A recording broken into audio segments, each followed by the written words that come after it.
नमस्कार प्रिय साथियों, बहुत बहुत स्वागत है आपका अपने YouTube चैनल अमृत ज्ञान में।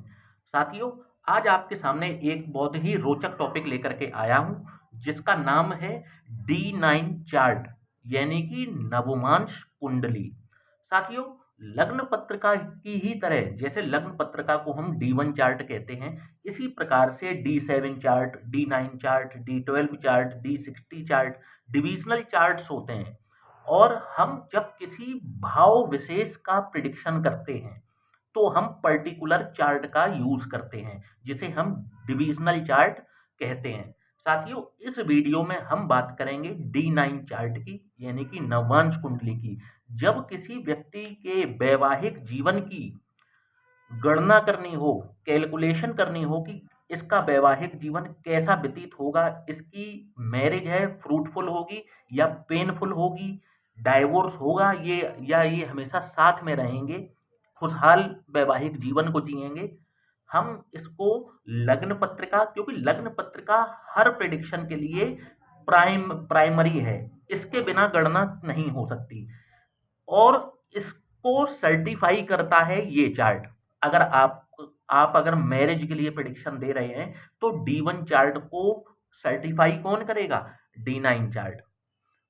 अगर मान लीजिए आपका सप्तमेश पीड़ित है या आपका वैवाहिक जीवन लग्न पत्रिका में खराब दिखाई पड़ रहा है, किंतु नवांश कुंडली में वही वैवाहिक जीवन खुशहाल दिखाई पड़ रहा है, तो हम कह सकते हैं कि वैवाहिक जीवन जो है वो 50-50 चलेगा। परंतु यदि वैवाहिक विवाह स्थान सप्तमेश या सप्तम भाव पीड़ित है और इसी में नवांश कुंडली में भी ये पीड़ित हो जाए, सप्तम भाव पीड़ित हो जाए, सप्तमेश पीड़ित हो जाए, तो हम ये पुख्ता करके कह सकते हैं कि हमारी प्रिडिक्शन 100% एक्यूरेट होगी और व्यक्ति का वैवाहिक जीवन खराब होगा यदि लग्न पत्रिका और नवांश दोनों ही जगह सप्तमेश सप्तम भाव जो है वो पीड़ित हो जाए। उदाहरण के तौर पर आपके समक्ष मैंने एक D1 चार्ट और D9 चार्ट बनाया हुआ है। लग्न पत्रिका जो है वृषभ लग्न की है। तो साथियों, देर ना करते हुए अपने वीडियो की शुरुआत कर लेते हैं और देखते हैं कि आखिर हम नवमांश से कैसे इसको सर्टिफाई करते हैं अपने D1 चार्ट को। याद रखिएगा कि सारी कैलकुलेशन जो है वो D1 चार्ट से ही होती है, परंतु उसका सर्टिफिकेशन जो कहते हैं ना कि मोहर लगाना, पुख्ता करना, 100% उसको एश्योर होना, ये हम D9 चार्ट से देखते हैं। साथियों देखिए, वृषभ लग्न की पत्रिका है। वृषभ लग्न की पत्रिका में राहु कहाँ बैठे हुए हैं? सप्तम भाव पर बैठे हुए हैं। और सप्तम भाव पर बैठ करके यहाँ पर ये मैरिज डिससेटिस्फैक्शन को दिखा रही है कि जातक के जीवन में मैरिज को लेकर के डिससेटिस्फैक्शन रह सकता है। परंतु एक अकेला यही फैक्टर जो है इसको पुख्ता नहीं कर देता, ठीक है। इसके बाद में आप देखेंगे सेवेंथ लॉर्ड जो है, जो यहाँ पर बनता है मंगल। मंगल अपने भाव से अष्टम में चला गया, मतलब, और अष्टम भाव किस चीज का भाव है? तो आपके जीवन की बाधाओं का भाव है, कष्टों का भाव है, मृत्यु तुल्य कष्टों का भाव है, यानी कि पेन है, आपके जो सफरिंग्स जिन्हें कहते हैं, आप सफर करते हैं जीवन में, परेशान होते हैं, इनका भाव एर्थ हाउस है। यहाँ से आयु की गणना भी की जाती है, ठीक है। अब जब सप्तमेश जो है अष्टम भाव में चला गया, यानी कि आपका सप्तमेश भी पीड़ित हो गया। अब यहाँ पर ये दो पॉइंट हो गए, एक तो राहु का सप्तम भाव में विराजमान होना और सप्तमेश का अष्टम भाव में चले जाना। तो आप अब जो है वो 50% श्योरिटी दे सकते हैं कि इनके वैवाहिक जीवन में कष्ट निश्चित आएंगे, निश्चित तौर पर आएंगे, यहाँ पर राहु का बैठना और सप्तमेश का अष्टम भाव में चले जाना। अब देखिए, शनि शनि अपनी तीसरी दृष्टि से विवाह स्थान को देख रहे हैं। शनि की तीसरी दृष्टि पड़ रही है विवाह स्थान पर, तो अब ये और कंफर्मेशन हो गया कि इनके वैवाहिक जीवन में जो है बहुत समस्याएं हैं, मतलब थोड़ी बहुत नहीं, लेकिन यहाँ से अब ये साथ में रहेंगे कि नहीं रहेंगे या इनका क्या होगा, ये हम और देख लेते हैं। लेकिन आप इतने से देख करके कह सकते हैं कि इनकी जो मैरिज लाइफ है वो अच्छी जाने वाली नहीं है। यदि ये साथ में रहते हैं तो ये लड़ाई झगड़ा इनके जीवन में बहुत कॉमन बातें होंगी और ये लड़ाई झगड़ा जो है तलाक तक की नौबत पर आ सकता है।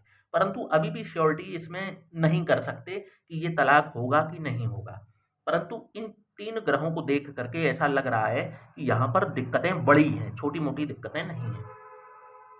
अब आ जाते हैं नवमांश कुंडली पर। आप देखेंगे नवमांश कुंडली में पहले देख लेते हैं सप्तम भाव पर किस ग्रह की दृष्टि है। तो साथियों यहाँ पर बैठे हैं राहु और राहु यहाँ से 5वीं दृष्टि से जो है वो देख रहे हैं किसे? सप्तम भाव को। अब यहाँ पर और ज़्यादा पुख्ता हो गया कि यहाँ पर ये तलाक होने के चांसेस काफ़ी हाई है। ठीक है? इसके बाद आप देखेंगे सप्तम भाव का स्वामी जो सूर्य है वो अपने से अष्टम भाव में चला गया। यहाँ पर सप्तम का स्वामी मंगल बना था और वो चला गया था कहाँ पर? अष्टम भाव में। और यहाँ पर सप्तम का स्वामी बना कौन? सूर्य, वो भी चला गया अष्टम भाव में। तो अब यहाँ पर मतलब जो बाहर से दिखाई पड़ रहा है, D1 चार्ट जो बाहर से दिखाई पड़ रहा है, अंदर से मतलब उतनी ही कन्फर्मेशन इस बात की हो रही है कि हाँ, यहाँ पर बहुत बड़ी दिक्कतें हैं। और इसके बाद में जो आप देखेंगे शुक्र जो है वो केतु के साथ में विराजमान है। शुक्र कौन है? तो शुक्र आपकी वाइफ है, आपका प्रेम है अपनी वाइफ के प्रति। शुक्र आपकी वाइफ है, शुक्र आपका रोमांस है, लव है। और साथ में बैठ गए कौन? तो साथ में बैठ गए केतु। तो केतु क्या करेंगे? आपको आपकी वाइफ से डिटैच करेंगे।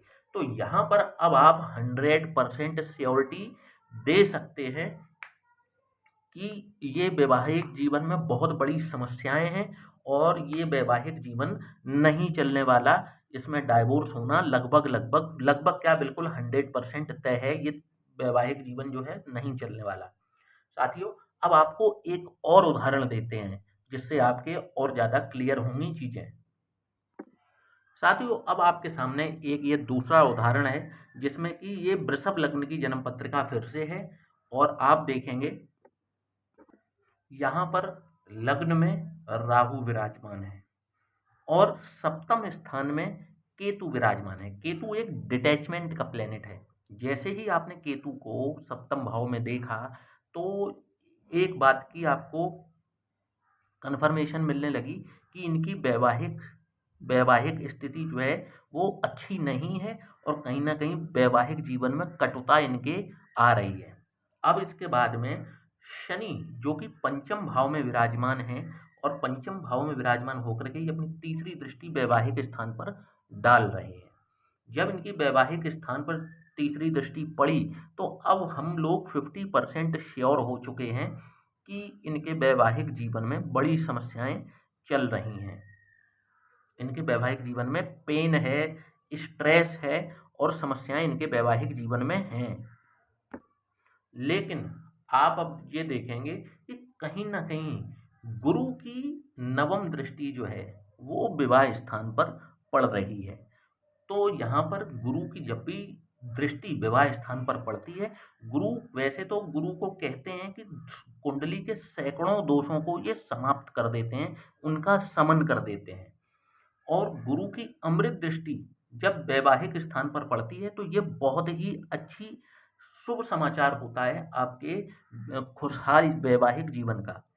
परंतु यहाँ पर विवाह स्थान शनि और केतु राहु से पीड़ित है तो उसी जगह गुरु की अमृत दृष्टि जो है वो विवाह स्थान पर पड़ रही है। तो कहीं न कहीं एक बात ये श्योर होती है कि इनके वैवाहिक जीवन में समस्याएँ तो आ रही हैं, परंतु विवाह बार-बार टूटते-टूटते बच जाता है। इनके दिमाग में कुछ इस प्रकार की बातें आने लगती हैं, डिवाइन बातें, जो डिवाइन ब्लेसिंग्स होती हैं ना, वो इनको मिलना शुरू हो जाती हैं। ईश्वरीय मदद इनके साथ में शुरू हो जाती है किस प्रकार की, बस आपस में नहीं बन रही है कि अलग हो जाते हैं, अलग हो जाते हैं। परंतु जब अलग होने की बात ज़्यादा बढ़ने लगती है तो कहते हैं कि जीवन ही तो है, काट लेंगे।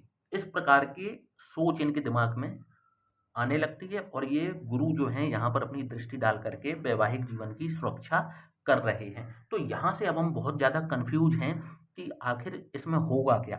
लड़ाई झगड़े होंगे कि विवाह बचेगा या नहीं बचेगा? हम अब D1 चार्ट में कंफ्यूज हो चुके हैं कि इनके आखिर क्या है। परंतु आपको प्रिडिक्शन देनी रहती है, ऐसे एस्ट्रोलॉजर जब भी आप प्रिडिक्शन देते हैं और आपकी प्रिडिक्शन अगर बार बार गलत होने लगी तो चीज़ें ना फिर आपके फेवर में कभी नहीं रहेंगी। ठीक है, तो अब आपको आना चाहिए नववांश कुंडली में। अब आप आए नववांश कुंडली में और आप देख रहे हैं कि सप्तमेश कहाँ बैठा हुआ है। तो सप्तमेश अपने भाव से दसम भाव पर बैठा है, यानी कि सुख भाव में यहाँ पर सप्तमेश बैठ गया जा करके।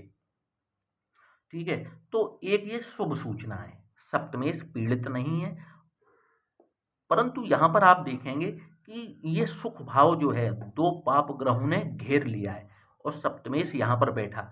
तो अब यहाँ पर फिर भी एक डाउट है, परंतु सप्तमेश जो है वो बैठा सही है, सप्तमेश की प्लेसमेंट सही है। अब वो पाप कर्तरी योग में आ गया, वो बात एक अलग है। फिर आप अभी भी इसमें बहुत ज़्यादा कन्फ्यूजन है कि क्या होने वाला है। तो आप सीधे सीधे देखें कि विवाह स्थान पर दो शुभ ग्रहों की दृष्टि, पूरी दृष्टि जो है विवाह स्थान पर है। यहाँ पर भी विवाह स्थान पर गुरु की दृष्टि है, यहाँ पर भी विवाह स्थान पर गुरु की दृष्टि है और शुक्र की भी यहाँ पर दृष्टि है। दोनों ही शादी और विवाह के कारक हैं और कारक ग्रहों की दृष्टि विवाह स्थान पर पड़ रही है।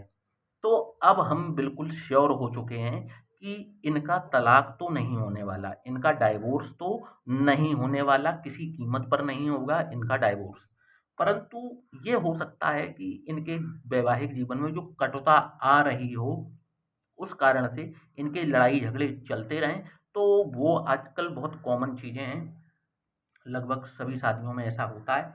परंतु यहाँ पर डाइवोर्स वाली जो स्थिति थी, वो यहाँ पर क्लियर हो चुकी है कि यहाँ पर देवगुरु बृहस्पति लग्न कुंडली में जो है वो दृष्टि कर रहे हैं और D9 चार्ट में भी शुक्र और गुरु की दृष्टि सप्तम भाव पर है और सप्तमेश जो है सुख भाव में जाकर के बैठा हुआ है। तो इस प्रकार से हम इस कंक्लूजन पे आ सकते हैं कि हाँ, इनके वैवाहिक जीवन में समस्याएं तो हैं, ये देखकर पता लग रहा है। परंतु बात डाइवोर्स तक नहीं पहुंचेगी, ये साथ ही रहेंगे और अपना जीवन यापन करेंगे। साथियों, आशा करता हूं कि आपको आज का ये वीडियो पसंद आएगा।